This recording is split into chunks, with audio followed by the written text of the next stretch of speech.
Elqui deck. I think I'm saying it right. Elqui. It's the Shihu deck.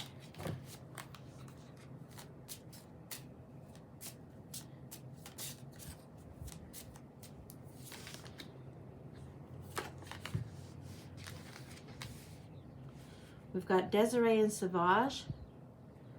And we've got Yearning, Longing, and Pining For, and the Untamed, Wild, and Mysterious. This is more of your mental state in that past life. This is very, very indicative of who you were. Wild one, like untamed, like wild flower. Uncapturable. Also leading me to a time where it was before, when I say uncapturable, somebody couldn't catch you in a photograph. Cameras had not been invented yet. We're further back than there.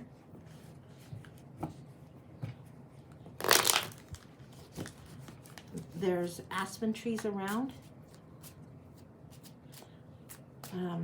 It's a rogue grove of aspens. And I don't know what they call those. I wish I knew what they were. They're like little teeny tiny cone-shaped purple flowers. They look like they have purple berries all around them in a cone shape. That's the geography and the terrain. It's where you would spend time. Oh, you hated having to be in the city. You hated it, hated it, hated it. It's like this would be like you going to the city with your parents. So this is coming through a little bit differently than the imagery, but enough of what the lesson is. It's like, they'd be like, okay, we're going into the city. Your parents are like going to be like refined or contained or civilized. And you're like, oh, fuck. You don't want to go in the city. You don't want to be one of the refined, pretty ladies there. You don't want to, no, you want to be playing. You want to be out in the wild. You want that freedom. Defying convention, being forced to sit and wait and sit and wait.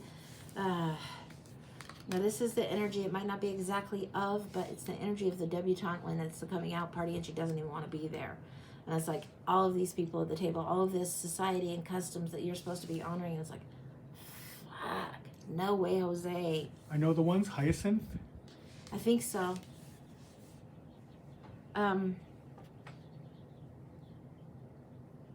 Here, maybe not Hyacinth.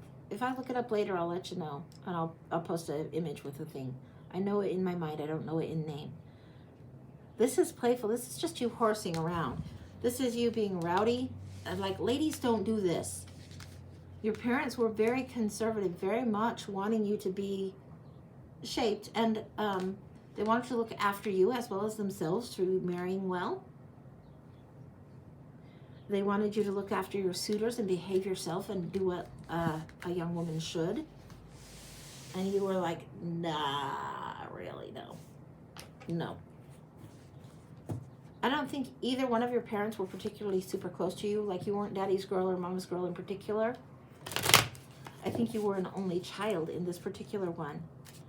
So they put a lot of stuff on your shoulders on this is what you're supposed to be, what you're supposed to do. Also duty bound a little bit. You're supposed to do it the way they think you should do it because you're the only one that they have to take care of them when they're old. That kind of nonsense. And you're like, we're not having it from the get-go. It's like, you know, you invited me to the party of Earth School. I'm here. I'm going to learn. And it's not like you were crazy, openly defiant. You got along with them well enough. You just didn't agree with them. So you'd go do your own thing. So when they wanted to announce you debutante style, whatever that might have been, I mean, look at the utter delight going on there. Not at all happy about it. It's like, I think not.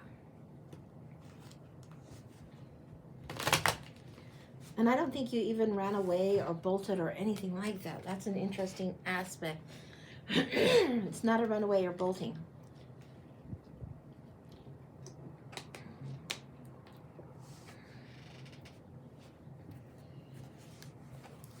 It's not a runaway or bolting. Your parents would have passed on and you would have inherited whatever was theirs, but you just were like, who cares on that one?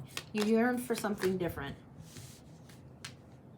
Your identity that they had tied you to was not what you wanted to have. You had strength of your own person developed. It's like they marveled at you, even though They tried to contain you. They marveled at you. You would have the power to do this, follow your own intuition, lead the beast, to do whatever. And in nature, they saw it a lot. They saw that connection. It's not something they themselves had. It's something you had innately.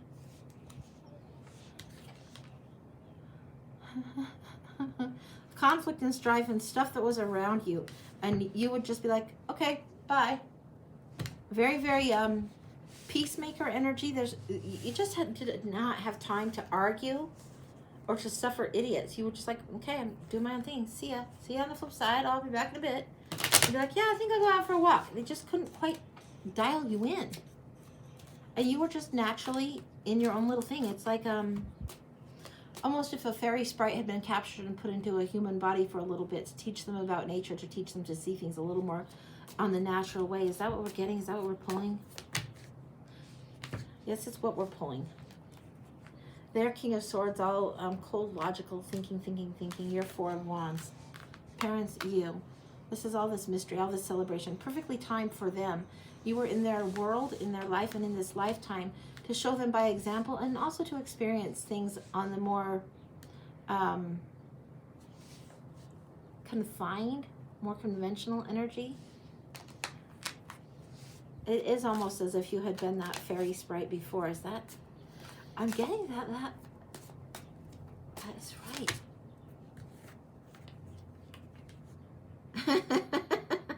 Now this devil's coming up, and this isn't devil toxic, blah, blah, blah. This is like the carnal, the nature, the horned god, right? The carnal, the nature, everything that you tuned in, it was just the natural rhythms, the ebb and flow. You would not have seen things that were natural desires as base. You would have just seen them as is, of course. All right. Carnal desires, things that you would be like, maybe you'd be gluttonous, or maybe you'd be wanting something more than what they thought. It'd be almost like, not necessarily living with Amish or Puritan people, but almost that. You know, that's an extreme depiction of the difference. But hopefully that helps you understand.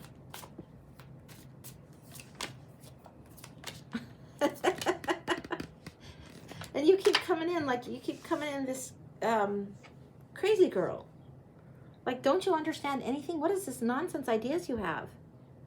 It's like you did feel like the stork put you in the wrong nest. And they felt that too. They weren't upset, but they were like baffled. You came through with such huge confidence and such huge ability to grow anything. Look at this one. Confidence of Catwoman, absolutely. And then look, up the tree, no problem. Growing big apples, just fine. You came in with, you came in with huevos grande. Like, you had balls. For a girl, you had balls. Huevos grande. Yeah, it didn't matter. It wasn't necessarily tomboy. It wasn't necessarily gender-based. It's just like confidence. And definitely not ladylike necessarily. You didn't like to have to be contained. You couldn't do it. You can play ladylike, but you didn't like ladylike. It's like they might have gotten you and said, oh, here's a horse. You need to ride side saddle. And you're like, fuck that. I'm going to ride bareback. That kind of thing. Yeah.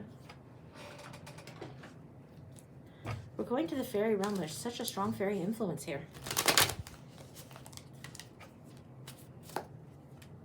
There's a river and stream somewhere near, not far from the Aspen Grove. And this was your place that you would go to. This was your chill out space. This is where you found yourself and found your truth.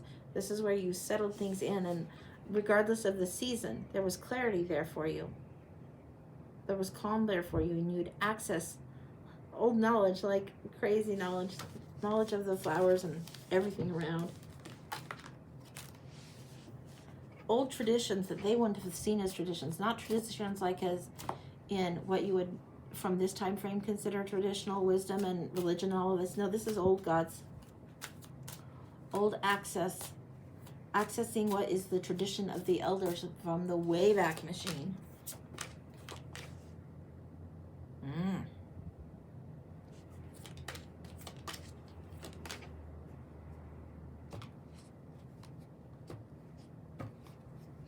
An arranged marriage in the fairy time. So we've got two lives colliding here.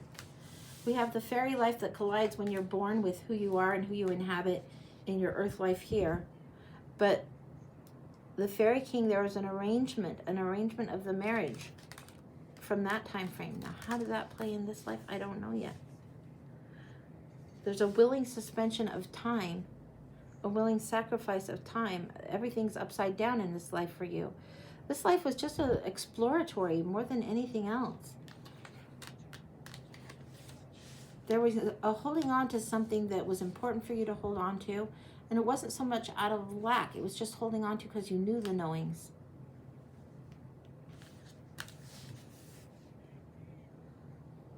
There's lighthearted gifts that finally come.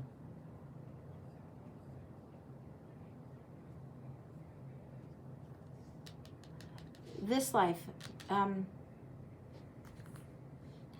things that you would have known in your fairy life before you were born to these parents and were the only child, the things you would have known, the arranged marriages and those kinds of things, they come up again. But your person that was your person in fairy life comes up. She hit the planet sooner than you did, and she hit it as a woman. So you're both in this time of the debutantes or whatever, the conservative parents' time. She's much older than you. She's an older woman, like probably older than your parents, more like a grandmother generationally. It's like you guys had to launch into this life to get these lessons, the exploratory, as quick as you could. But she launches in as an older woman, and you launch in as a child. There's a gap, like 40-something year gap between you and who was your very, very strong love when you were in fairy realm. It's what you did for wisdom. It was something you guys both knew. It wasn't like a shocker, but there was a good friendship and a kinship between you and this older woman as a result when you came through here. So when you would go out in nature and be in on the trees and like, who cares? I'm going to play. I'm going to do this. There was no harm, no foul, no judgment. This one she seemed very grandmotherly to you as far as age goes, but the relationship was deeper. You recognized the kindred spirit. You recognized this. There wasn't the sexual aspect of things, but there was a recognition of souls. You knew that you guys had known each other somewhere in the past, even though by blood you weren't related in this particular life, in this life. In the fairy life, you knew each other. You were partnered. You didn't come through as equal twin flames, but you came through in the journey. She just shot down a little bit ahead of you. Really interesting. I don't think I've ever encountered that. Really interesting. Yeah, all of these gifts and stuff, all of these connections with the fairy and the weird witchy woo that your parents wouldn't have had. She would have had some of these connections. She might have been thought to be quite weird. Like the old witchy woman at the edge of the village. That kind of almost comes through. Not quite as scary as Hansel and Gretel, more refined, more cultured. Has gone through the steps of this is how we do things as a lady. She knows how to do that. She knows what to acquire. And she's got money. She's got the gifts and she's got the money. Your parents didn't mind you seeing her because they just figured she was wise, and if she taught you a skill, whether it was reading or sewing or whatever, anything that she would have taught you ladylike would have been good. But she also taught you stuff about your magical self. Very interesting.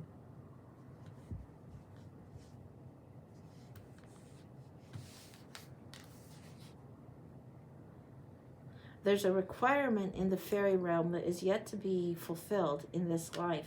I don't think you do it in this life. There's a requirement and a mandate. It's like the Fairy King has made a mandate for you and your person. And I don't think it's meant as a curse, although if you looked up a fairy tale story, they would probably portray it as such. There's a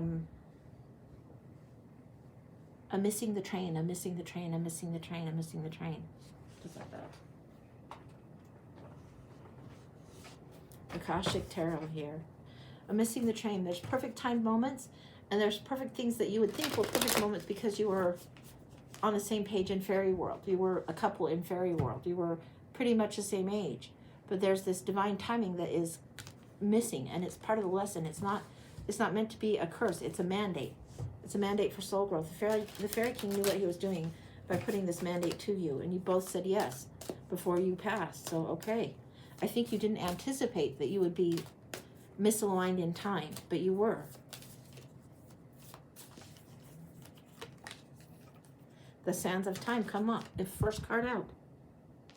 An individual stands at the time clock. An individual stands there waiting for the other. The unknown path. This is her. This is the her, the him. This is your person. And here is you. You don't know. You have to go learn.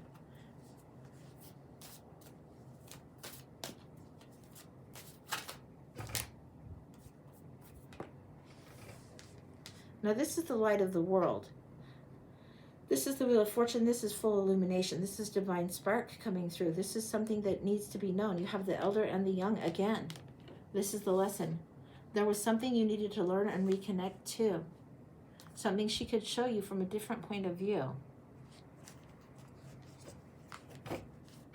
This is how you fit in the infinite.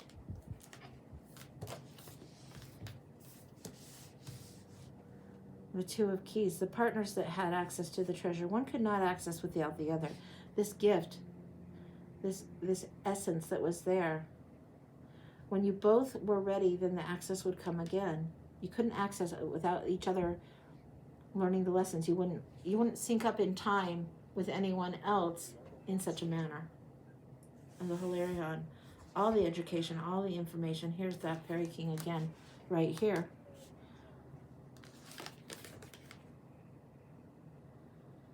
This is when it's told to you that you'll be coming through quite young, quite younger. The treasure, what was it? Because obviously there was financial treasure there and reward and strokes of history, but they weren't like huge players that you would recognize or see in a history book. In some ways it was regular Joe, but regular Joe with status, some power. Not heiress or prince or some status, some power, some affluence is what I'm getting, is what she had. She was seen as the old maid. She who is the he from your fairy time was seen as the old maid. And you were as the young maid that was wild, wild, wild. And why wouldn't you settle down? You were not meant to be tamed right then. You were meant to be wild, wild, wild. Look out. She would see traps and snares to keep you free of. She would have the higher vantage point because she came down before. How many times does this repeat before you sync up again?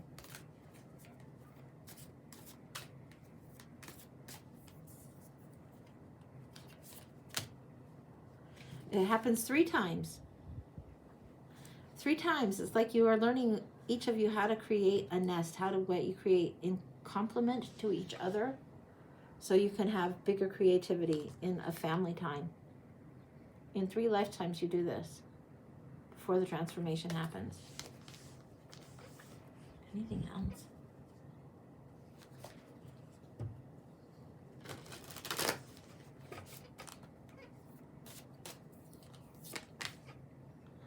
The 2 worlds. You're going to have this 2 worlds feeling for a while. If you cross paths with somebody and they're more close to your age and you match in this lifetime, great. That's great. I don't know that it would be them in the perfect harmony that it needs to be, but I don't know that it's not. Whatever is in this world, how you're matching up with your partner is just fine. It's not as vast of an age gap or a difference.